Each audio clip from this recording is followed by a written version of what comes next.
تمہارے اندر سمایا ہوا ہو، تمہاری روح میں اترا ہوا ہو تقوی۔ قرآن مجید نے بار بار ہمیں تقوی اختیار کرنے کی تلقین کی، متقی بن جاؤ، قرآن ہدایت متقیوں کے لیے ہے، تقوی والے ہی فلاح پانے والے ہیں، اہل ایمان تقوی کی دولت سے مالا مال ہوتے ہیں، وہ لوگ جو اللہ کے ولی قرار پائے ان کا بھی وصف بیان کیا، الذین آمنوا وکانوا یتقون، کہ اولیاء اللہ وہ ہیں کہ جو ایمان اور تقوی کی دولت سے مالا مال ہیں۔ تو یہ تقوی بار بار اختیار کرنے کی تلقین کی گئی، تو یہ تقوی آخر ہے کیا جس کا اس قدر حکم دیا گیا، تاکید ارشاد کی گئی؟ کتاب و سنت میں ہمیں بار بار یہ کہا گیا کہ تم متقی بن جاؤ، اللہ متقیوں کو پسند کرتا ہے، تمہارے روزے کا مقصد تقوی کا حصول ہے، تمہاری نماز کا مقصد تقوی کا حصول ہے، تمہاری قربانی کا گوشت اللہ کو نہیں پہنچتا، اس کا خون اللہ کو نہیں پہنچتا، گوشت تم خود کھا لیتے ہو، خون نالیوں میں بہہ جاتا ہے، تو پھر اللہ کو کیا پہنچتا ہے؟ کہا وہ تمہارے دل کا تقوی اللہ کو پہنچتا ہے۔ تو اتقاء کی دولت تم اختیار کر لو اگر تقوی نہیں ہے۔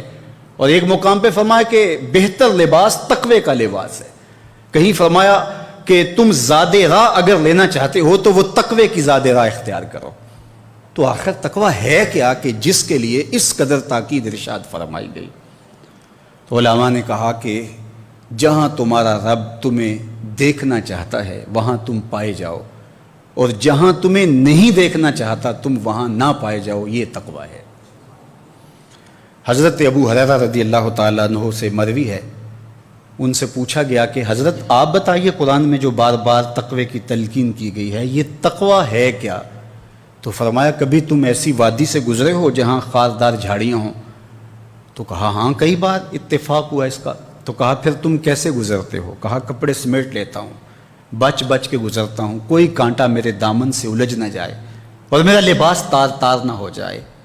تو حضرت ابو ہریرہ رضی اللہ تعالیٰ عنہ نے فرمایا ذاک هو التقیٰ، یہی تو تقوی ہے کہ دنیا میں اس طرح زندگی بسر کرو کہ گناہوں سے کہیں آلودہ نہ ہو جاؤ۔ صوفیاء نے کتنی خوبصورت بات کہی کہ دنیا میں ایسے رہو جس طرح کشتی پانی میں رہتی ہے، پانی میں رہتی ہے لیکن پانی کو اپنے اندر نہیں آنے دیتی۔ تم پانی میں رہو، کشتی پانی میں رہے تو خیر ہے، لیکن اگر پانی کشتی میں آ گیا تو کشتی ڈوب جائے گی۔ کہا تم دنیا میں رہو تو خیر ہے، لیکن اگر دنیا تمہارے اندر اتر گئی تو پھر سب کچھ لٹ گیا۔ من نظر الی الدنیا نظر الحب اخرج اللہ تعالی من قلبہ نور الیقین والزہد۔ حضرت امام ابو نعیم الاصفہانی کہتے ہیں جس نے دنیا کو محبت کی نظر سے دیکھا اللہ اس کے دل سے زہد اور تقوی کے نور کو کھینچ لیتا ہے، اس کا اندر اجڑ جاتا ہے جو دنیا کو اپنا اوڑھنا بچھونا بنا لیتا ہے۔ اس لیے باہو نے کہا تھا نا کہ ادی لانت دنیا اتے پوری دنیا داراں ہو۔ تو دنیا ہے کیا؟ کیا یہ کاروبار کرنا دنیا ہے؟ مال و متاع دنیا ہے؟ بیوی بچے دنیا ہیں؟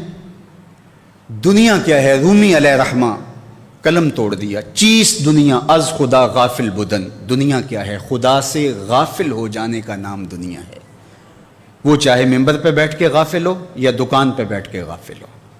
حضرت شاہ نقشبند بخاری علیہ رحمہ فرماتے ہیں کہ میں نے ایک شخص کو کعبۃ اللہ کا طواف کرتے دیکھا اور وہ اس کا دل یاد الہی سے غافل تھا، اور ایک شخص کو میں نے منام میں لاکھوں دراہم کا کاروبار کرتے دیکھا اور اس کا دل ایک لمحے کے لیے بھی خدا کی یاد سے غافل نہیں تھا۔ تو دل کا مالک سے جڑ جانا یہ تقوی ہے۔ سیدنا علی المرتضیٰ رضی اللہ تعالی عنہ فرماتے ہیں کہ تقوی یہ ہے کہ تم نیکی کرنے کے باوجود بھی ڈرتے رہو کہ پتہ نہیں قبول ہوئی یا کہ نہیں۔ بعض اوقات کوئی نیکی ہو جاتی ہے تو عجب پیدا ہو جاتا ہے، پہلے تو شیطان نیکی کرنے نہیں دیتا، نیکی کر رہا ہوتا ہے تو ریا پیدا ہوتا ہے، اور جب کر چکتا ہے ریا کے بغیر تو پھر عجب اس کو لگ رہا ہوتا ہے کہ میں نے یہ نیکی کی ہے۔ نماز 4 پڑھ لے تو وہ بے نمازیوں کو حقیر جاننے لگ جاتا ہے۔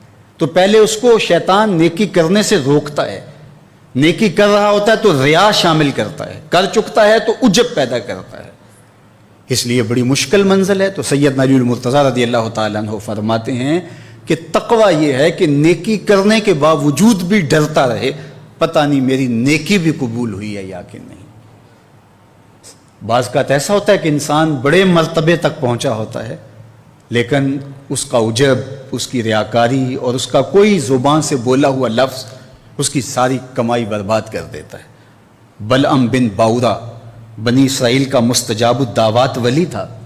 جب ہاتھ اٹھا کے دعا مانگتا تو ہاتھ نیچے بعد میں کرتا، قبولیت پہلے ہو جاتی، لیکن پھر اسی کے بارے میں کہا گیا نا مَثَلُهُ كَمَثَلِ الْكَلْبِ، اس کی مثال کتے کی مثال ہے۔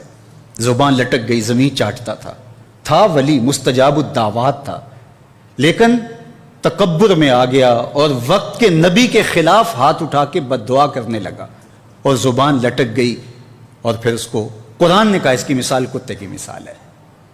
اسی لیے میاں صاحب بولے کہ پڑھنے اتے ناز کرینا تے نہ آکھی میں پڑھیا، پڑھنے اتے ناز کرینا تے نہ آکھی میں پڑھیا، او جبار کہار صداوے متا روڑ دے وے دودھ کڑیا، کیتی کتری پئی کھو محمد تے سکہ بنیا زردہ، ساری کمائی لٹ جاتی ہے۔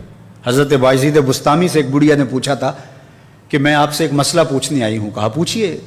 کہا میرے گدھے کی دم اچھی ہے یا آپ کی داڑھی اچھی ہے؟ یہ مسئلہ کوئی مجھے پوچھے پھر جانے کہاں پائے۔ لیکن بایزید بسطامی رو پڑے، کہا بڑھیا تیرے سوال کا جواب فی الحال میرے پاس نہیں ہے، یہ تو مرنے کے بعد ہی بتا سکتا ہوں۔ خیر بایزید بسطامی کا انتقال ہو گیا، بڑھیا کو خواب میں ملے، اس نے کہا میرا سوال وہیں کھڑا ہے۔ کہا اللہ کا شکر ہے میرا خاتمہ ایمان پہ ہو گیا، اب تیرے گدھے کی دم کو میری داڑھی سے کیا نسبت ہو سکتی ہے؟ اس نے کہا بتائیے آپ کے رب نے آپ کے ساتھ سلوک کیا کیا؟ تو حضرت بایزید بولے جب میں مالک کے روبرو پیش ہوا تو میرے مالک نے مجھے کہا اے بوڑھے بتا میرے پاس کیا لے کر آیا ہے؟ تو میں نے جواب میں کہا مالک جب بادشاہوں کی چوکھٹ پہ فقیر آئیں تو شہنشاہ فقیروں کو یہ تو نہیں پوچھتے کہ کیا لے کر آئے ہو، وہ تو یہی پوچھتے ہیں کیا لینے آئے ہو۔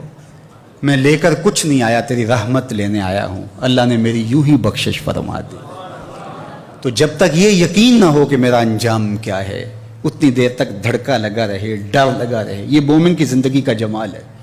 حضرت ابی ملیکہ رضی اللہ تعالیٰ عنہ فرماتے ہیں، یہ تابعی ہیں، کہتے ہیں میں 30 اصحاب رسول سے ملاقات کی ہے، بخاری کتاب الایمان اٹھائیے، 30 اصحاب رسول سے میں نے ملاقات کی ہے، ہر ایک اپنی آخرت کے بارے میں ڈر میں لگا رہتا تھا، فکر میں تھا کہ میری آخرت ٹھیک ہو جائے۔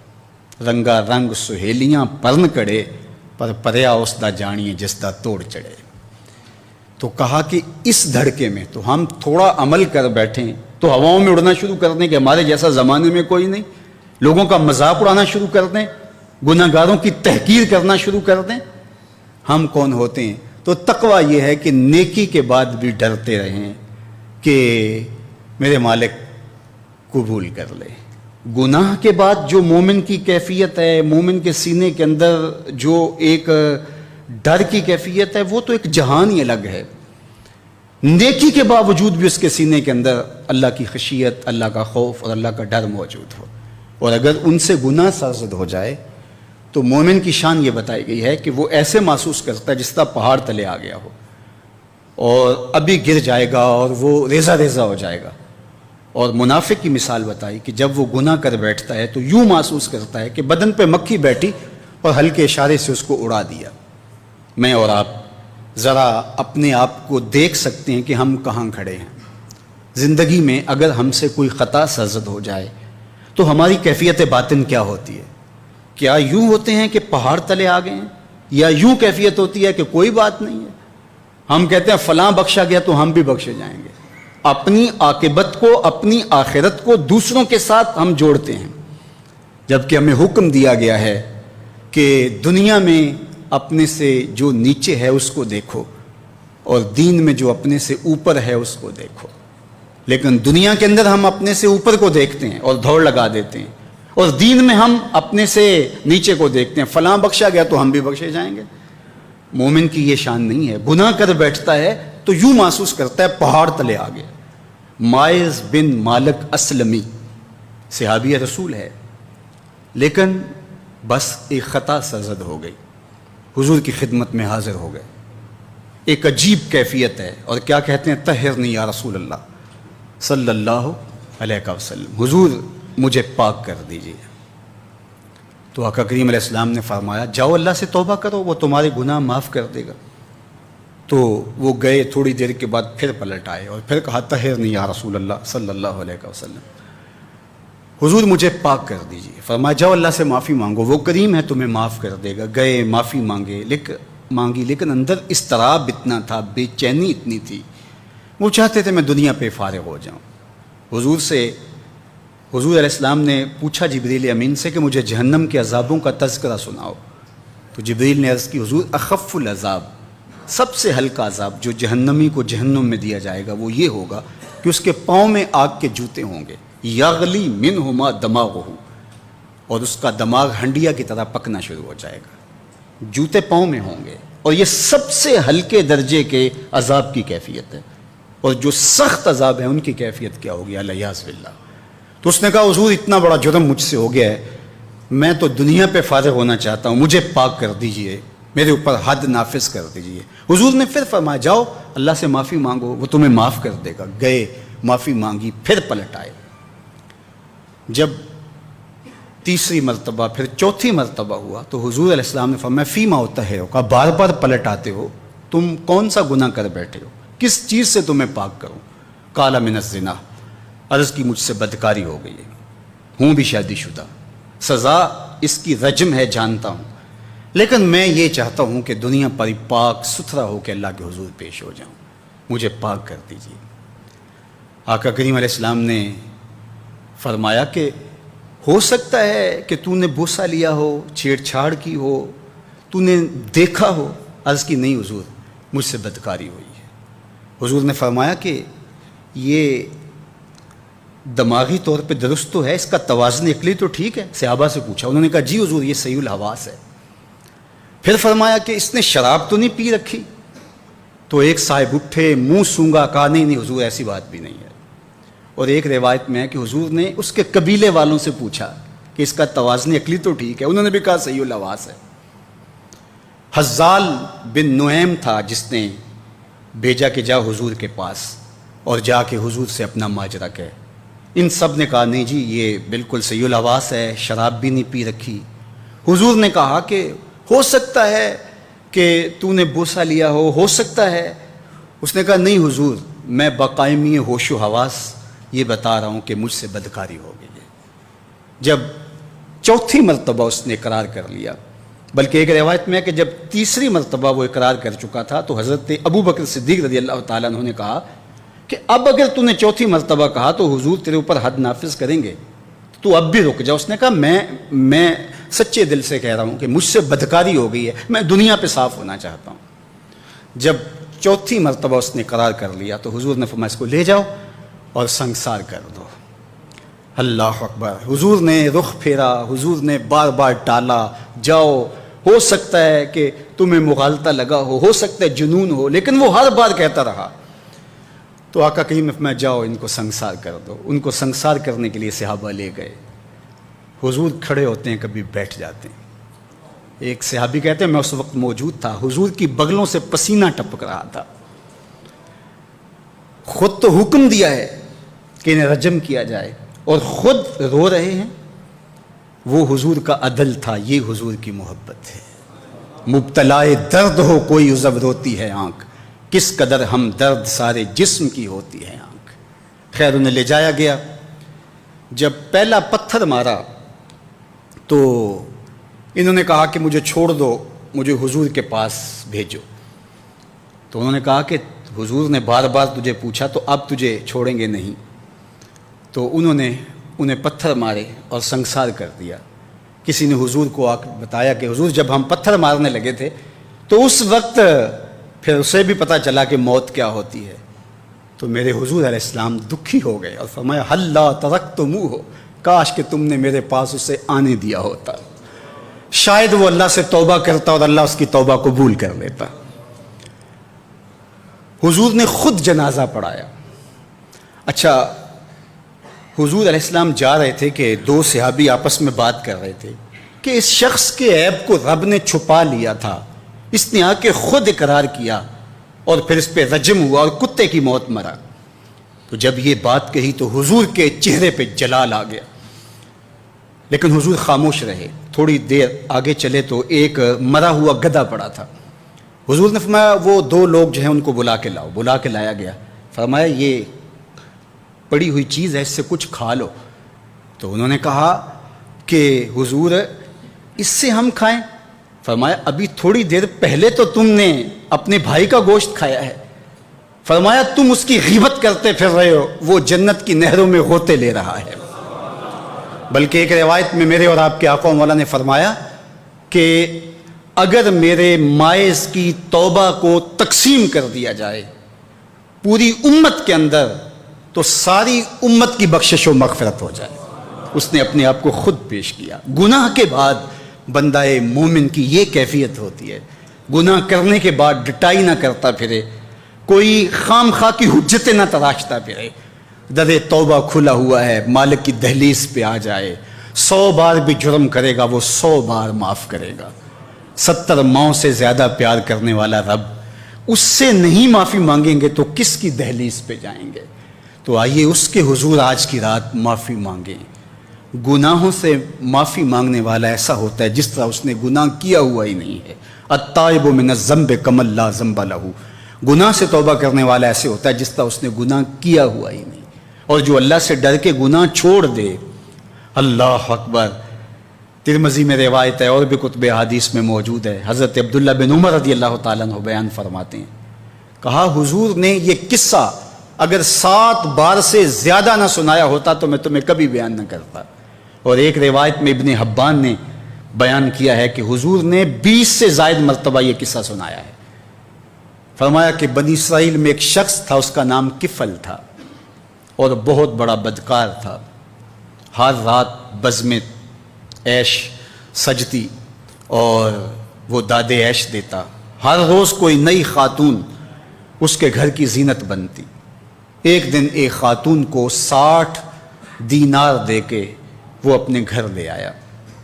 جب بدی پہ آمادہ ہو گیا تو اس خاتون کا وجود کانپنے لگا، اس کا بدن تھر تھرانے لگا۔ کفل نے کہا کہ کیا ماجرا ہے؟ اس نے کہا کفل ضرورت مجھے تیری دہلیز پہ لے آئی ہے، میں کوئی بدکار خاتون نہیں ہوں لیکن ضرورت مجھے تیری چوکھٹ پہ لے آئی ہے۔ بس دل کی اتھا گہرائیوں سے نکلے ہوئے جملے تھے، دل کی اتھا گہرائیوں میں اتر گئے۔ کفل پیچھے ہٹ گیا۔ میرے اور آپ کے آقا و مولا فرماتے ہیں کہ کفل کا اسی رات انتقال ہو گیا۔ لوگ جب صبح گئے تو کفل کے دروازے پہ لکھا ہوا تھا ان اللہ قد غفر لکفل، اللہ نے کفل کو معاف کر دیا، اللہ نے اس کی بخشش اور مغفرت فرما دی۔ گناہ کو ترک کرنے والا، ارادے سے باز آ جانے والا اللہ کو کتنا محبوب ہوتا ہے۔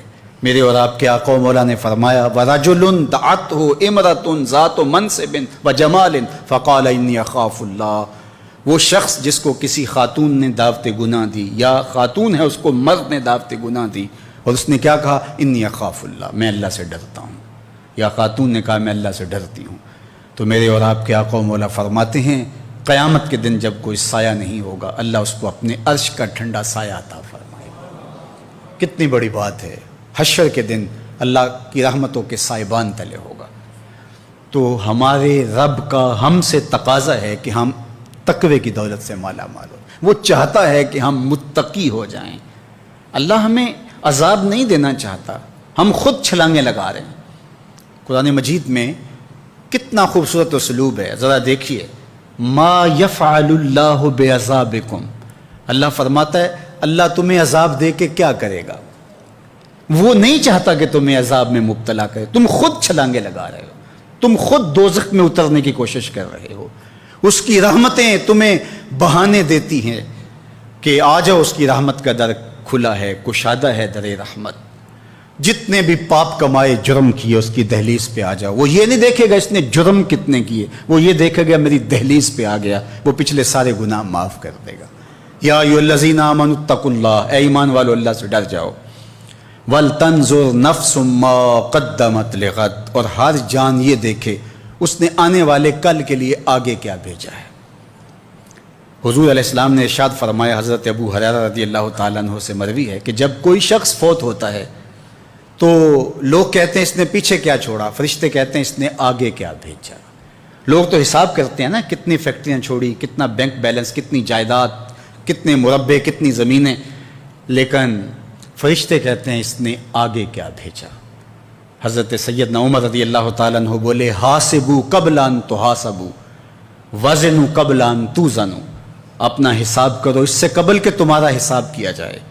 اپنے اعمال خود تول لو, کہیں میزان پہ جا کے پریشانی نہ ہو. عمرے سے حج سے جب واپس آتے ہیں تو جب آخری دن ہوتا ہے تو ہر بندہ اپنا سامان تول رہا ہوتا ہے, کیوں میاں ایئرپورٹ پہ پریشانی نہ ہو. حالانکہ اگر 2-3 4 کلو بڑھ بھی گیا تو وہ ویسے بھی گزرنے دیتے ہیں, یا چند ریال دیں گے تو آپ گزر جائیں گے. لیکن اس کے باوجود چند لمحوں کی پریشانی سے بچنے کے لیے بار بار اپنا سامان توڑ رہے ہوتے ہیں کہ وہاں جا کے پریشانی نہ ہو. یار آب زمزم ہے, کھجوریں ہیں, ان کا وزن بڑھ گیا تو پریشانی ہوگی اور تم اس سے ڈرتے ہو, اور اگر برائیوں کا وزن بڑھ گیا تو کہا وزنوا قبل ان توزنوا, قبل اس سے کہ تمہارا وزن کیا جائے تم وزن پہلے کر کے دیکھ لو. تمہیں پتہ ہے تم کھڑے کہاں. ہر شخص کو پتہ ہے کہ میرے پاس نیکیاں کتنی ہیں, ہر شخص کو پتہ ہے میرے پاس برائیاں کتنی ہیں. نیکیاں محض اللہ کی رضا کے لیے کتنی ہیں, فساد نیت کا شکار کتنے عمل ہیں, ریاکاری کن کے ساتھ لگ گئی جڑ گئی, میرے کون سے اعمال ہیں جو عجب نے برباد کر دیے. ہر بندے کو پتہ ہے کہ میں کہاں کھڑا ہوں, اپنے عمل کا اسے محاسبہ کرنا چاہیے. وَلْتَنْظُرْ نَفْسٌ مَّا قَدَّمَتْ لِغَدٍ, ہر جان دیکھے اس نے آنے والے کل کے لیے آگے کیا بھیجا ہے.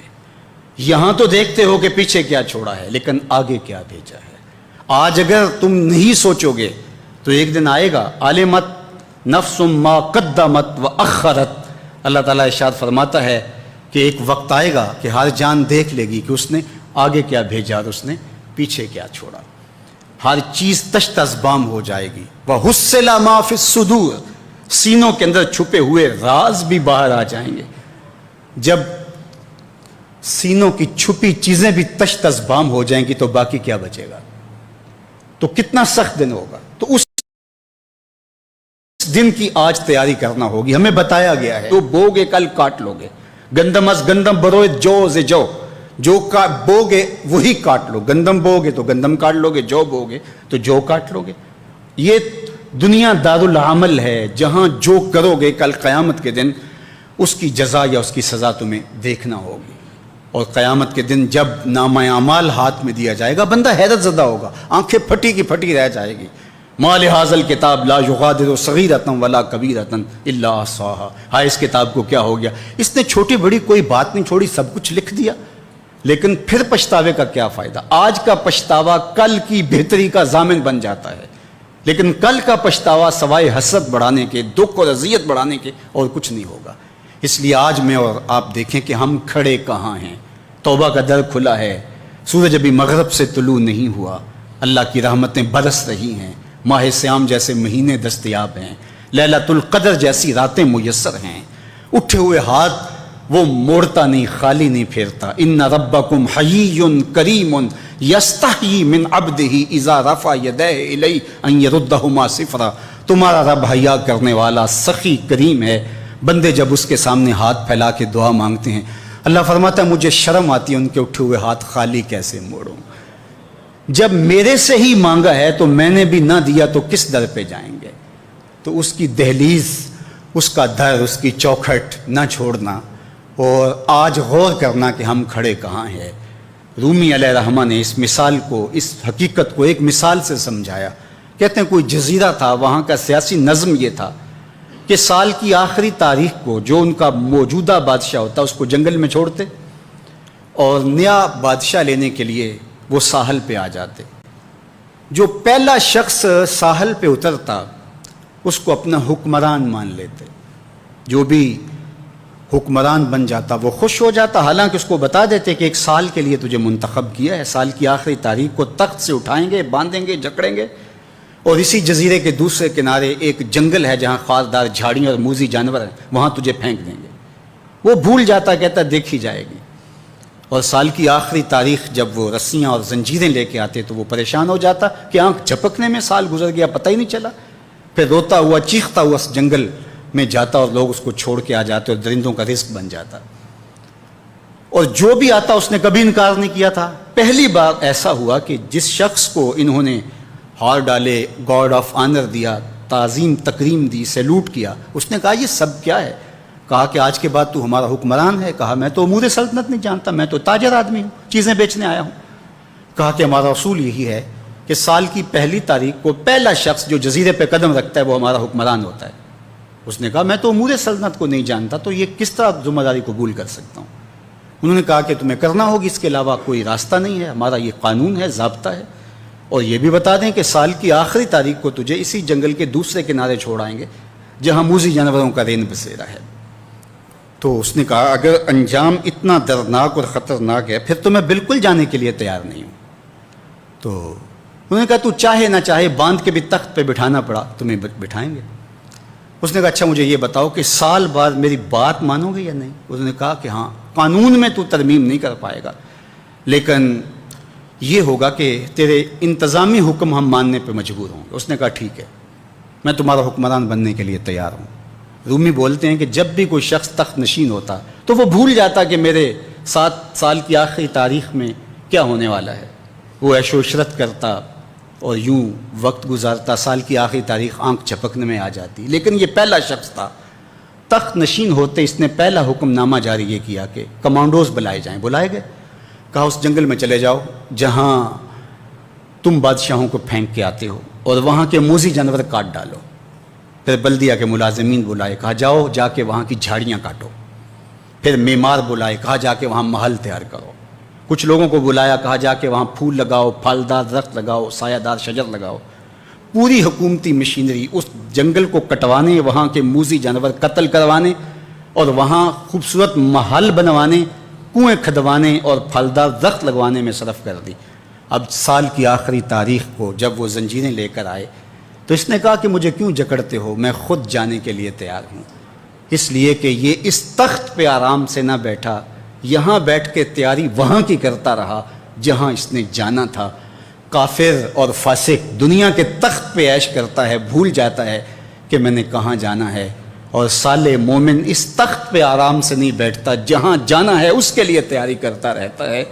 اور جب جنازہ اٹھتا ہے تو وہ کہتا ہے اجلوا بی ولا تؤخروا بی، دیر نہ کرو، مجھے جلدی لے جاؤ، میرا تو وہاں انتظار ہو رہا ہے۔ اور پھر جب وہ وہاں پہنچتا ہے تو القبر روضۃ من ریاض الجنہ، وہ جنت کے باغوں میں سے باغ بن چکی ہوتی ہے۔ وہ سارے تھور، ساری جھاڑیاں، ساری آگ اور وہاں کے سارے بھڑکتے ہوئے شعلے بجھا چکا ہوتا ہے، اپنے اعمال کے لشکر بھیج کے۔ ہم نے دیکھنا ہے کہ ہم یہاں آخرت کے لیے کچھ بھیج رہے ہیں کہ یہی سب کچھ لٹا رہے ہیں۔ دنیا کے مختلف ممالک میں جانا ہوتا ہے۔ تو ایک دفعہ میں اٹلی گیا تو وہاں ایک شہر میں مجھے کچھ دوست لے گئے، تو وہ چھوٹا سا گھر تھا، تو 20 سے 30 لوگ وہاں رہ رہے تھے۔ تو میں بڑا حیرت زدہ ہوا، تو میں نے کہا کہ آپ یہاں تنگ سی جگہ پہ 20-25 لوگ رہ رہے ہیں، تو اتنی مشکل میں کیوں رہ رہے ہیں؟ تو کوئی بڑا سا گھر خرید لیں، آسودہ رہیں۔ تو انہوں نے کہا کہ جناب آپ ہمارے علاقے میں جا کے دیکھیں، 5-5 کنال کے گھر ہم نے وہاں شروع کیے ہیں۔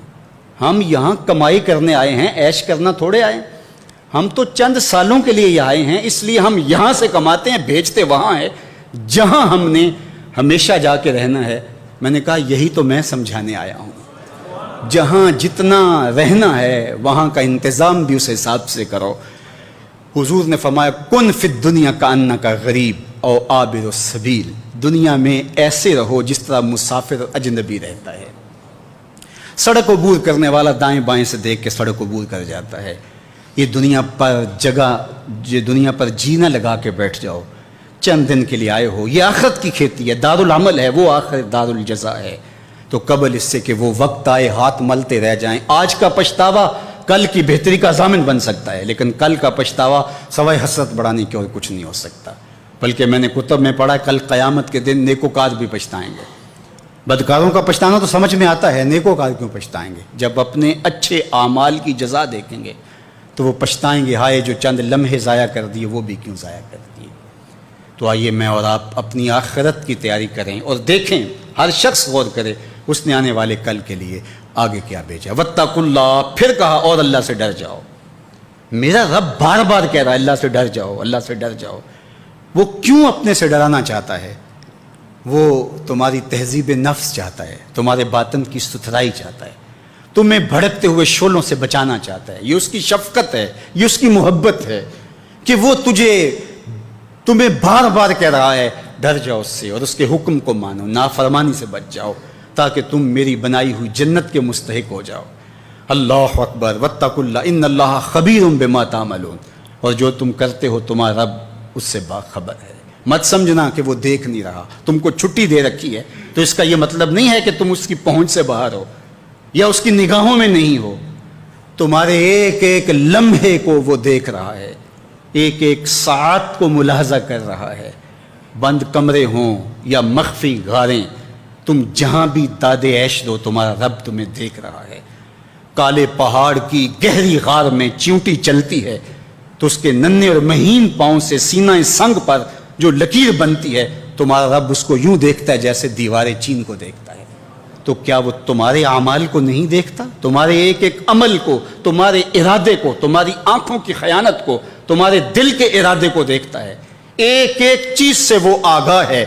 تو آئیے آج میں اور آپ اپنی زندگی کو ایسے منظم کریں۔ یہ ماہ صیام میں تڑپتی گرمی، سخت موسم، زباں کانٹا بن گئی، حلق خشک ہو گیا اور ہم پانی نہیں پی رہے، ٹھنڈا پانی دستیاب ہے، کوئی دیکھ بھی نہیں رہا، وضو کرتے بھی احتیاط کرتے ہیں، میاں کیوں نہیں پانی کا 2 گھونٹ لے لیتے، ٹھنڈا پانی ہے، میٹھا پانی ہے۔ کہا ہم نے روزہ رکھا ہے، اللہ دیکھ رہا ہے۔ ماہ صیام میں ہم پانی نہیں لیتے، اس لیے ہمیں یہ یقین ہوتا ہے تنہائی میں بھی اللہ دیکھ رہا ہے۔ یار جو اللہ رمضان میں دیکھتا ہے وہ غیر رمضان میں بھی دیکھتا ہے۔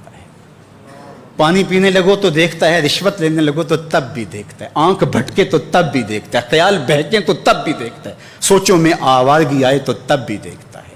یہ یقین تمہارے ساتھ اگر جڑ جائے کہ تمہارا رب تمہیں دیکھ رہا ہے تو پھر گناہ کرنا مشکل کیا ناممکن ہو جائے گا۔ آپ دیکھتے نہیں، بند کوٹھڑی ہے، 7 دروازے مقفل کر دیے، بت کے اوپر موٹا کھیس ڈال کے زلیخا بولتی ہے تلک یوسف اب تو آ جاؤ نا، دروازے بند کر دیے تو جناب یوسف کیا بولتے ہیں؟ قال معاذ اللہ، کہا اللہ کی پناہ میں آتا ہوں، تو دروازے بند کر کے لوگوں کی نظروں سے چھپ گئی اور پتھر کی یہ بے نور مورتی جس کی آنکھوں میں روشنی نہیں، اس سے بھی حیا کرتی ہے، اس کے اوپر پردہ ڈال لیا اور یہ دیکھ بھی نہیں پاتا پھر بھی اس سے حیا کرتی ہے، اور میں اس سے حیا کیوں نہ کروں جو 7ویں کوٹھڑی میں بھی دیکھ رہا ہے۔ اتنی روشنی برستی ہے کہ گناہ کیا، گناہ کا تصور بھی محال ہو جاتا ہے۔ یہ یقین کہ میرا اللہ مجھے دیکھ رہا ہے زندگی میں جمال پیدا کر دیتا ہے۔ وَلَا تَكُونُوا كَالَّذِينَ نَسُوا اللَّهَ، اور ان لوگوں کی طرح نہ ہو جانا جنہوں نے اللہ کو بھلا دیا، غافل ہو گئے، اپنی خواہشات کی زندگی گزارنے لگے۔ یہ جہاں مٹھا اگلا کس نے ڈٹھا، خواہشات کے غلام بن گئے، آرزوؤں کے نوکر بن گئے۔ جس طرح نفس اور شیطان ان کو چلا رہا اس طرح چل رہے ہیں، انہیں پتہ ہی نہیں کہ ہم کس کے بندے ہیں، ہمیں پیدا کس نے کیا ہے۔ تو کہا ان لوگوں کی طرح نہ ہو جانا، وَلَا تَكُونُوا كَالَّذِينَ نَسُوا اللَّهَ، ان لوگوں کی طرح نہ ہو جانا جنہوں نے اللہ کو بھلا دیا۔ پھر اللہ نے ان کو سزا کیا دی، ذرا غور کیجئے سزا کتنی باریک ہے۔ فَأَنْسَاهُمْ أَنفُسَهُمْ، اللہ نے انہیں خود فراموش بنا دیا۔ جنہوں نے اللہ کو بھلا دیا اللہ نے انہیں ان کی ذاتوں سے بے خبر کر دیا، انہیں اپنے نفع نقصان کا علم نہ رہا، انہیں پتہ ہی نہ رہا کہ ہماری زندگی کا مقصد کیا ہے، مقصود حیات کیا ہے۔ جو لوگ اللہ کو بھول گئے، اللہ فرماتا ہے اللہ نے انہیں ان سے غافل کر دیا۔ اللہ جب کسی سے ناراض ہوتا ہے تو ہدایت چھین لیتا ہے، اسی لیے ہمیں ہر روز ہر نماز کی ہر رکعت میں ہدایت مانگنی ہوتی ہے۔ اہدنا الصراط المستقیم، ہر روز مانگتے ہیں، ہر نماز میں مانگتے ہیں، ہر رکعت میں مانگتے ہیں، اللہ ہمیں ہدایت پہ گامزن رکھنا۔ اللہ جب کسی سے ناراض ہوتا ہے تو ہدایت کے دیے بجھ جاتے ہیں، چراغ ہدایت بجھا دیے جاتے ہیں، اندھیروں میں بھٹکنے لگتا ہے۔ شیطان اس کو دھوکے میں مبتلا کر دیتا ہے، اسی زندگی کو مقصود زندگی سمجھ لیتا ہے، اس شراب کو آب حیات سمجھ لیتا ہے، اور ساری زندگی بھٹکتے بھٹکتے ایک دن اچانک جب سامنے موت آتی ہے تو پھر آنکھیں کھلتی ہیں، لیکن پھر پچھتانے کا کیا فائدہ؟ تو کہا جو لوگ اللہ سے غافل ہو جاتے ہیں اللہ جل شانہ انہیں ان کی ذاتوں سے بے خبر کر دیتا ہے، وہ خود آشنا بھی نہیں رہتے۔ جو خدا فراموش ہوتے ہیں وہ خود فراموش ہو جاتے ہیں۔ اور مجھے بتاؤ جو خود فراموش ہو جائے اس کے پلے بچا کیا؟ اقبال نے کہا تھا نا، اپنے من میں ڈوب کر پا جا سراغ زندگی، تو میرا نہیں بنتا تو نہ بن، اپنا تو بن۔ اور جو اپنا بھی نہ ہو، جس کو یہ بھی نہ پتا ہو کہ میں ہوں کون، میں کہاں ہوں، میرا مقصد زندگی کیا ہے، مقصد حیات کیا ہے، کھانا پینا اور لذتوں کا حصول، یہ تو چوپائے بھی کرتے ہیں، تو اشرف المخلوقات کاہے کا ہے؟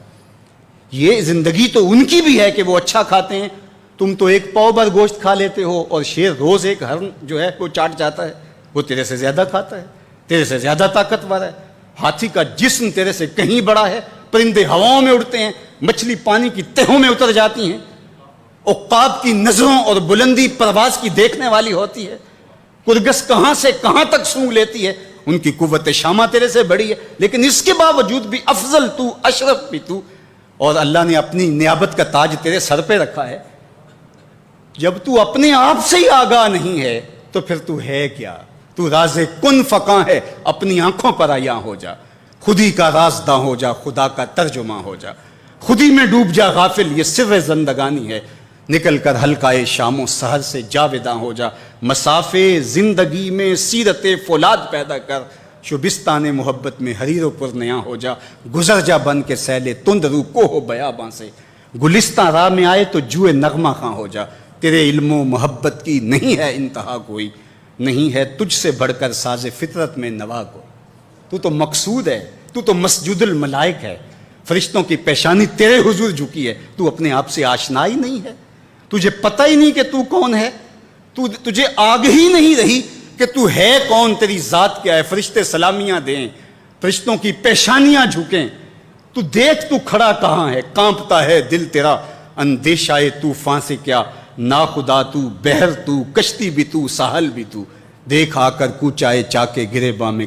کبھی، کیس تو، لیلا بھی تو، صحرا بھی تو، محمل بھی تو، وائے ناکامی کہ تو محتاج ساکی ہو گیا، میں بھی تو، مینا بھی تو، مستی بھی تو، حاصل بھی تو، آہ کس کی جستجو آوارہ رکھتی ہے تجھے، راہ تو، راہ رو بھی تو، رہبر بھی تو، منزل بھی تو، بے خبر تو، جوہر آئینہ ایام ہے، تو زمانے میں خدا کا آخری پیغام، تو سمجھے نہیں کہ تو خدا کو بھول کے سمجھا کہ میری زندگی آزاد ہو گئی، اب میں جو چاہوں کروں، میں خدا کا بھی انکار کر دیا، بلا دیا اس کو، کہا جب خدا کو تو بھولا تو خود کو بھول گیا، زندگی کے مقصد کو تو نے فراموش کر دیا، اب بھٹکتا ہے ارض فلات میں، جنگل میں پڑے ہوئے خشک پتے کی طرح، جس کو ہوائیں کبھی ادھر اڑا دیتی ہیں کبھی ادھر اڑا دیتی ہیں، مقصد حیات کا علم نہیں ہے، تو کون ہے، کہاں ہے، تیرا مقصد زندگی کیا ہے، خدا کو بھولنے کا یہ نتیجہ ہے جو تجھے بھگتنا پڑ رہا ہے، خدا آشنا ہو جا، خود آشنا ہو جائے گا، تجھے ذات سے آگہی ہو جائے گی، من کا شعور مل جائے گا، تجھے پتہ چلے گا کہ میں کون ہوں، میری زندگی کا مقصد اور مقصود کیا ہے۔ تو اگر تو ایسا نہیں کرے گا تو اللہ تجھے تیرے سے بے خبر کر، تیری ٹانگیں نہیں توڑ دی جائیں گی، تیرا رزق نہیں چھین لیا جائے گا، تیری آنکھوں سے روشنی نہیں اچکی جائے گی، تیرے کانوں کی سماعت نہیں کھینچ لی جائے گی، یہ سب کچھ ہوگا لیکن مقصد زندگی نہیں ہوگا۔ بندہ سمجھتا ہے میں نے انکار کیا تو کیا ہو گیا، میاں اللہ نے تجھ سے ہدایت لے لی۔ کسی زمانے میں ایک شخص نے عیسائیت قبول کر لی اسلام چھوڑ کے، تو کچھ لوگ اس کو سمجھانے کے لیے علاقے بھر کے علماء جمع ہو کے گئے کہ یہ عجیب ماجرا ہے، تم نے اسلام چھوڑ دیا۔ اس نے کہا ایک دن سخت سردی تھی اور میں نماز پڑھنے لگا تو بے وضو ہی پڑھ لی، اور بڑا ڈرا کہ یہ بہت زیادتی کی میں نے، تو لیکن مجھے ڈر لگ رہا تھا نماز کی حالت میں کہ کہیں اللہ کا قہر نازل نہ ہو جائے، لیکن کچھ بھی نہ ہوا۔ پھر ایک دن میرے پہ غسل واجب تھا اور میں نے اس حالت کے اندر نماز پڑھ لی، اور اس دن میں پھر ڈرا کہ یار زیادتی کی ہے تم نے، اللہ کا قہر آج ضرور نازل ہوگا، لیکن سلام پھرا، میں معمول کی زندگی گزارنے لگا۔ میں نے کہا اسلام تو دین ہی سچا نہیں ہے، میں اتنی توہین کی ہے، اتنی تذلیل کی ہے اس دین کی، لیکن مجھے کچھ نہیں ہوا، تو میں نے چھوڑ دیا اسلام کو۔ تو علماء نے کہا تو کہتا ہے مجھے کچھ نہیں ہوا، اللہ نے تجھ سے دین چھین لیا، تجھ سے دین چھین لیا، تیرے پلے رہا کیا؟ فَأَنْسَاهُمْ أَنفُسَهُمْ أُولَٰئِكَ هُمُ الْفَاسِقُونَ، کہا یہ بے حکم ہیں، نافرمان ہیں، جو اللہ کو بھلا دیں، اللہ کو فراموش کر دیں، یہ فاسق لوگ ہیں۔ لا یستوی اصحاب النار واصحاب الجنہ، اہل جنت اور اہل دوزخ برابر نہیں ہو سکتے۔ ایسا نہیں ہوگا کہ ایک ساری زندگی بدکاریوں میں گزارے اور ایک نیکوکار اللہ کی رضا کی سائے میں زندگی بسر کرے اور قیامت کے دن ایک جگہ کھڑے کر دیے جائیں، ایسے نہیں ہوگا۔ افنجعل المسلمین کالمجرمین، اللہ فرماتا ہے ہم ماننے والوں کو اور مجرموں کو کیا ایک جیسا کریں گے؟ ایسا نہیں ہوگا۔ اللہ تعالیٰ جل شانہ انصاف بھی کرے گا۔ ہاں، جس کو 33% نمبر دے کے پاس کیا جاتا ہے اس کی پوزیشن نہیں ہوتی، اس کو پاس ضرور کر دیا جاتا ہے، چلو اس کو سٹار لگا کے پاس کر دو، پوزیشن انہی کی ہوتی ہے جنہوں نے محنت کی ہوتی ہے، رت جگہ کاٹے ہوتے ہیں۔ تو کہا مجرم اور ماننے والے برابر نہیں ہوں گے، تو فرمایا کہ وہ بے حکمے ہیں جو اللہ کے حکموں کو توڑتے ہیں، اس کے احکام کی جو ہے وہ توہین کرتے ہیں۔ تو جنت والے اور دوزخ والے برابر نہیں ہو سکتے۔ جنت والے جنت کے مزے لیں گے اور جہنم والے جہنم کی جلستی آگ میں ایک ذلت کی زندگی کاٹیں گے، موت بھی نہیں ہوگی وہاں۔ اللہ تعالیٰ جل شانہ قیامت کے میدان میں موت کو مینڈے کی شکل میں ظاہر کرے گا۔ کہتے ہیں جنت میں جا کے جنتیوں کے سینے میں ایک ہی خدشہ ہوگا، کھٹکا ہوگا، کہیں موت نہ آ جائے اور یہ نعمتیں چھن نہ جائیں۔ اور جو جہنمی ہے ان کے سینے میں ایک ہی امید کا چراغ روشن ہوگا، کبھی موت آ گئی تو مر جائیں، جان چھوٹ جائے۔ پھر مینڈے کی شکل میں روایت میں آتا ہے کہ موت کو لایا جائے گا، جنتی جنت سے، جہنمی جہنم سے گردنیں نکال کے اس منظر کو دیکھ رہے ہوں گے، پھر موت کو ذبح کر دیا جائے گا۔ جنتی اتنے خوش ہوں گے کہ اگر موت کو موت نہ آئی ہوتی تو یہ خوشی سے مر جاتے، اور جہنمی اتنے افسردہ اور دکھی ہوں گے کہ اگر موت کو موت نہ آئی ہوتی تو یہ صدمے سے مر جاتے۔ اب موت بھی نہیں ہے، جلو جہنم میں، اور یہ جنت والے فائز المراں، اصحاب الجنت ہم الفائزون، یہ کامیاب اور بامراد۔ اللہ اہل جنت سے کہے گا کہ اردیتم، کیا تم راضی ہو؟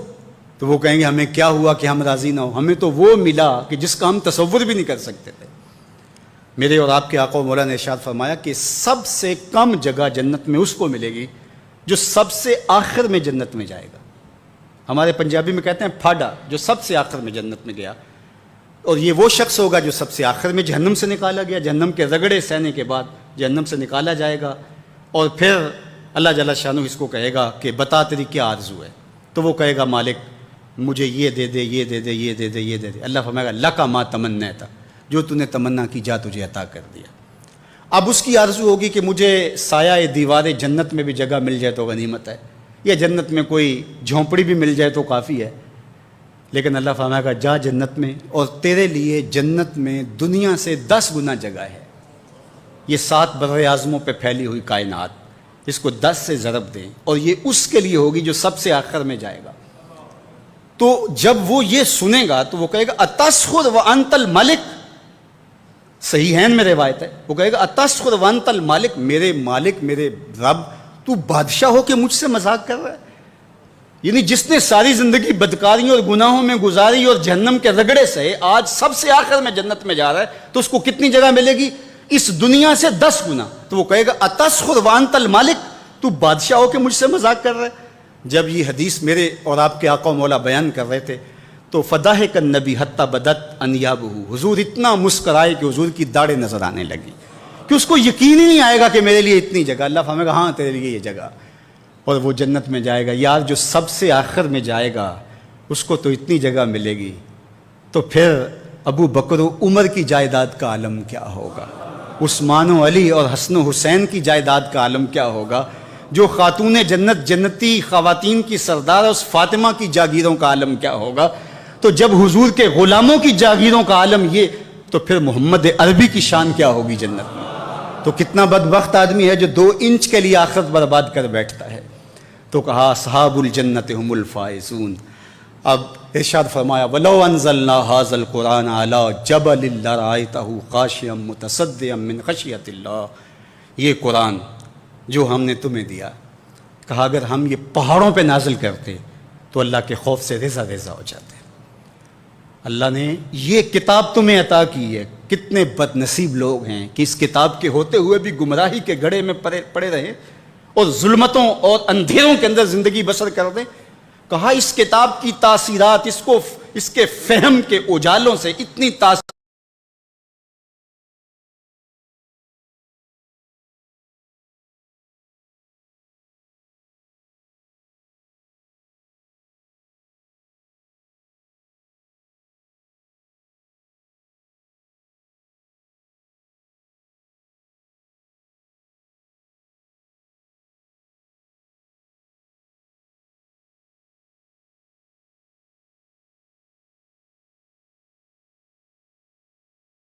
پیدا ہوتی کہ پتھر اٹھا سکتے.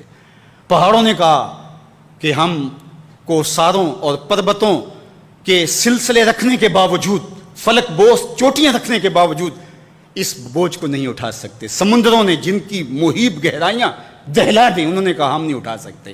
فحملھا الانسان، انسان نے کہا میں اٹھاؤں گا. جب تم نے خود اٹھایا تو آج بھاگ کیوں رہا ہے؟ فرار کا راستہ کیوں اختیار کر رہا ہے؟ یہ قرآن آج سینے سے جوڑ اور اپنی زندگی میں اتار لے. لیلۃ القدر کے حسین لمحوں میں عہد کریں کہ قرآن کے ساتھ زندگی گزاریں گے. گر تو می خواہی مسلمان زیستن، نیست ممکن جز بقرآن زیستن. اگر تو مومن بن کے جینا چاہتا تو قرآن کے بغیر جی نہیں سکتا. اس کا ایک ایک لمحہ، ایک ایک ساعت، تیری زندگی کی ایک ایک گھڑی قرآن کے ساتھ گزرنی چاہیے تھی.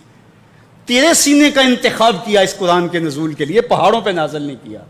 کو ہمالیہ کی چوٹیاں موجود تھی، پربتوں کے سلسلے موجود تھے، یہاں تا حد نظر پھیلے ہوئے سمندر موجود تھے، زمین کی چوڑی چھاتی موجود تھی، لیکن کسی کو اللہ نے یہ امانت دی. یہ امانت تو تجھ کو دی اور تو نے اس کو سمجھا ہی نہیں، طاق میں رکھ دیا، غلاف میں لپیٹ دیا. اس کو غور کر، تیری روح بھی وجد کرنے لگ جائے گی. عرب کے 4 بڑے شاعر، ان میں سے ایک کا نام لبید بن ربیعہ، بہت بڑا نام ہے. اس نے ایک شعر کہا کہ وجلت سیول عن الطلول انها زبر تجد متونها اقلامها. وہ جب گزرتی ہیں پانی کی لہریں تو کبھی آپ نے دیکھا کہ وہ جو ریتلی زمین ہوتی ہے اس کے اوپر نقش و بنگار بن جاتے ہیں.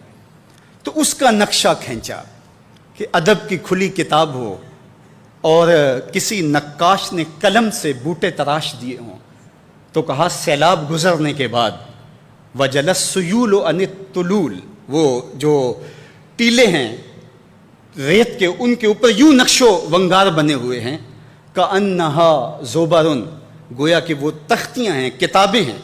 اور تو جدو ان کے اوپر اس انداز کے ساتھ نقش اور حرف تراش دیے گئے ہیں کہ جس طرح قلم لے کر کے کسی نے تراشے ہوں. جب یہ شعر عرب کے معروف شاعر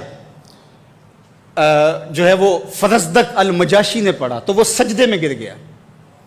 لوگوں نے کہا کہ ابو فراس یہ کیا ماجرا؟ کہا تم قرآن کے سجدوں کو جانتے ہو، میں شعر کے سجدوں کو جانتا ہوں کہ یہ شعر اتنا اونچا ہے، اس کا حسن، اس کی سلاست اور اس کے اندر معنی کی گہرائی اور گہرائی اور جمال اور خوبصورتی ایسی ہے کہ یہاں میں سجدہ شعر کیا ہے. وہ غالب نے کہا تھا نا استاد مومن کے ایک شعر پر کہ میرا سارا دیوان لے لے، مجھے یہ ایک شعر دے دے کہ تم میرے پاس ہوتے ہو گویا جب کوئی دوسرا نہیں ہوتا. تو بعض کلام جادو ہوتے ہیں.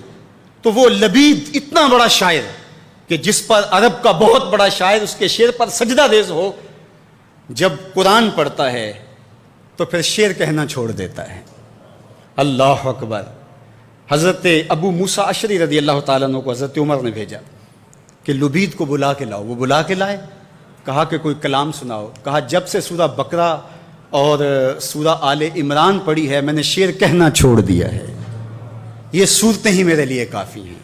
تو قرآن تو وہ موجز بیان کلام ہے اگر زندگی میں اس کے اجالے اتر جائیں. لیکن افسوس اس امت نے اس قرآن سے اپنے تعلق کو توڑ دیا. قرآن زندگی تھی، قرآن حیات نو تھی. یہ پستیوں سے اٹھا کر بلندیوں تک پہنچا دینے والی کتاب تھی. یہ زندگی کے اجاڑ پن کو بہاروں میں تبدیل کر دینے والی کتاب تھی۔ اقبال نے ایک مقام پہ کہا کہ فاش می گوئے ماں کے در دل مزمرست این کتابیں نیز چیزیں دیگرست، اگر تو مجھے پوچھے تو میں کھل کے بیان کروں، یہ کتاب نہیں ہے، یہ کوئی اور ہی شے ہے۔ یہ تو زندگی بدل دینے والی کتاب ہے، یہ تو حیات آفریں کتاب ہے، اس کا لفظ لفظ روشنی ہے، اس کا حرف حرف اجالا ہے۔ حیات آفریں کتاب سے کیوں نہ جڑا تو؟ اپنی زندگی کو کیوں تو نے روشنیوں سے مالا مال نہ کیا؟ صرف غلاف میں لپیٹ کر کے تو نے طاق پہ سجا دیا، اور یا پھر تیرا بوڑھا مرنے لگا تو سورہ یاسین لے کے بیٹھ گیا۔ کتنی ستری تنقید کی کہ ببند صوفی و ملا اسیری حیات از حکمت قرآن گیری، با آیاتش ترا کار جزی نیست کہ از یاسین او آساں بمیری۔ تو جاہل صوفی اور کاہل ملا کے ایسے پھندے میں پھنسا کہ تو نے قرآن سے زندگی تلاش نہیں کی۔ قرآن کی آیتوں سے تجھے صرف اتنا سروکار ہے، جب تیرے بوڑھے کی روح اٹکنے لگی تو سورہ یاسین لے کے بیٹھ گیا کہ میں اس کو پڑھوں اور اس کی روح آسانی سے نکل جائے۔ اقبال نے کہا کوئی شک نہیں کہ اس سے اس کو فائدہ ہوتا ہے، لیکن افسوس کی بات ہے اس قرآن سے بھی تو نے مرنا سیکھا، کاش اس قرآن سے جینا سیکھ لیا ہوتا۔ اس کا حرف حرف حیات آفریں، زندگی دیتی ہے یہ کتاب، یہ من کی روشنی کا سبب ہے۔ میرے اور آپ کے آقا و مولا نے فرمایا تھا لوگوں میں تمہارے اندر دو بھاری چیزیں چھوڑ کے جا رہا ہوں، تمہیں لاوارث چھوڑ کے نہیں جا رہا۔ ان میں سے ایک چیز کا ذکر کرتے ہوئے کتاب اللہ، اللہ کی کتاب، حبل ممدود من السماء الی الارض، یہ آسمان سے زمین کی طرف اللہ کی لٹکتی ہوئی رسی ہے۔ فیہ الہدی والنور فخذوا بکتاب اللہ واستمسکوا بہ، یہ اللہ کی وہ رسی ہے جس کو مضبوطی سے پکڑ لو گے تو کبھی گمراہ نہیں ہوگے۔ اس میں ہدایت ہے، اس میں روشنی ہے، اس کا ایک ایک لفظ تمہیں اجالوں کا نقیب بنا دے گا۔ آئیے اس کتاب سے جڑیں اور اپنی زندگی میں چراغاں کریں۔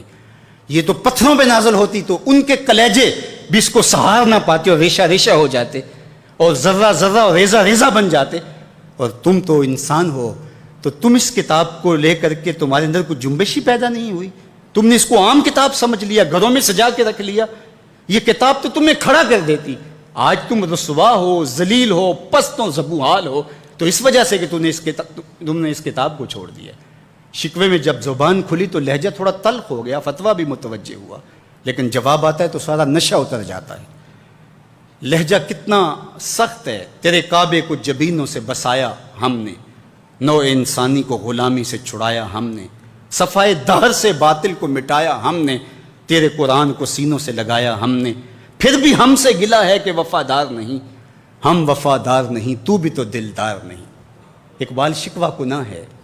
اب جواب آتا ہے، سنیے، سارا نشہ اتر جاتا ہے، صرف لہجہ بدلتا ہے، تھوڑا سا صیغہ تبدیل ہوتا ہے، باقی سب کچھ وہی، ادھر سے آواز آ رہی ہے، صفائے دہر سے باطل کو مٹایا کس نے، نو انسانی کو غلامی سے چھڑایا کس نے، میرے کعبے کو جبینوں سے بسایا کس نے، میرے قرآن کو سینوں سے لگایا کس نے، تھے تو آبا وہ تمہارے ہی مگر تم کیا ہو، ہاتھ پہ ہاتھ درے منتظر فردا ہو، ہر کوئی مستے مئے ذوق تن آسانی ہے، تم مسلمان ہو یہ انداز مسلمانی ہے، حیدری فقر ہے نئے دولت عثمانی ہے، تم کو اسلاف سے کیا نسبت روحانی ہے، وہ معزز تھے زمانے میں مسلمان ہو کر، تم خار ہوئے تارک قرآن ہو کر، تمہاری پستی، زبوحالی، ذلت، نقبت اور رسوائی کا سبب اور موجب اس کتاب سے دوری ہے۔ یہ امت آج بھی کتاب تھام لے اور اس کو سینے سے جوڑ لے اور اس کی تعلیمات پہ عمل پیرا ہو، آج بھی یہ امت سر بلند ہے۔ میرے حضور لاوارث نہیں چھوڑ کے گئے، کہا تمہارے اندر بھاری چیزیں چھوڑ کے جا رہا ہوں، ان میں سے ایک اللہ کی کتاب۔ تو اس کتاب کو جو ہر گھر میں موجود ہے، کسی نبی کا پیغام اصلی صورت کے اندر کسی امت کے پاس موجود نہیں ہے، لیکن ہمارے آقا و مولا کے سینے پہ اترنے والی کتاب کسی زیر و زبر کے تغیر کے بغیر اصلی حالت میں ہمارے پاس موجود ہے۔ اگر اس کتاب سے تعلق مضبوط ہوا ہوتا تو پھر آج ہم در در کی رسوائیاں نہ سہتے، آج پوری امت مسلمہ ظلم اور جبر کی باہوں میں کسی کرا نہ رہی ہوتی، آج ہمارا خون نہ بہہ رہا ہوتا اور ہم جبر کا شکار نہ ہوتے اگر اس کتاب سے ہم جڑے ہوتے۔ آئیے آج بھی اس کتاب سے جڑ جائیں، اس سے اپنے تعلق کو مضبوط کر لیں۔ لیلۃ القدر کے ان مبارک لمحوں میں اور رمضان المبارک ان حسین گھڑیوں میں، نزول قرآن کی بابرکت رات میں یہ عہد کر کے اٹھیں کہ زندگی کا ایک ایک لمحہ قرآن کی تعلیمات کے مطابق بسر کریں گے۔ یہ کتاب زندہ ہے، یہ کتاب زندگی بخش ہے، یہ کتاب ہمارے ہر درد کا مداوا ہے۔ اس کا فلسفہ پرانا نہیں ہوا، اس کی تعلیمات فرسودہ نہیں ہوئی، یہ ہر دور کے تقاضوں سے ہم آہنگ اور ہر دور کے تقاضوں کو پورا کرنے والی کتاب ہے۔ اس سے جڑنے والا کبھی نامراد نہیں رہتا۔ تو آئیے آج لیلۃ القدر کے ان مبارک لمحوں میں یہ عزم کر کے اٹھیں کہ ساری زندگی کتاب رحمت کے ساتھ گزاریں گے، اور جئیں گے تو قرآن کے ساتھ، مریں گے تو قرآن کے ساتھ۔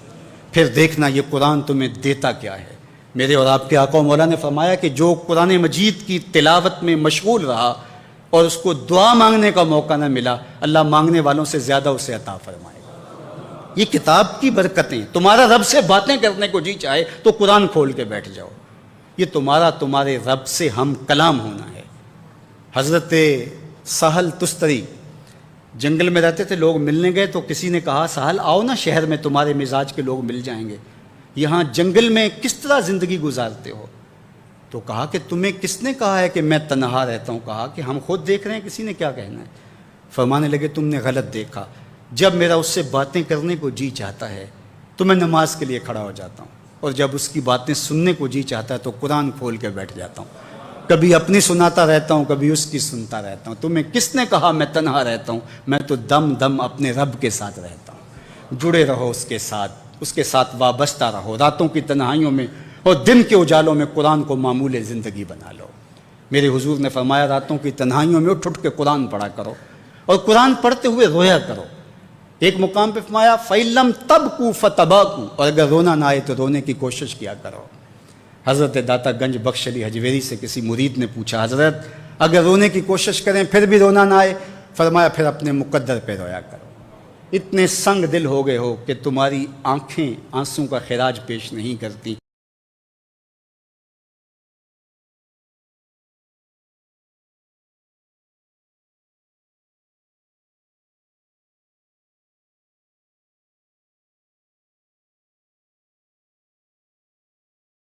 خیر کسی جھجک کے سناتا ہے، اس کے حضور اپنے آنسو پیش کرو جو آنسوں کی قدر رکھتا ہے۔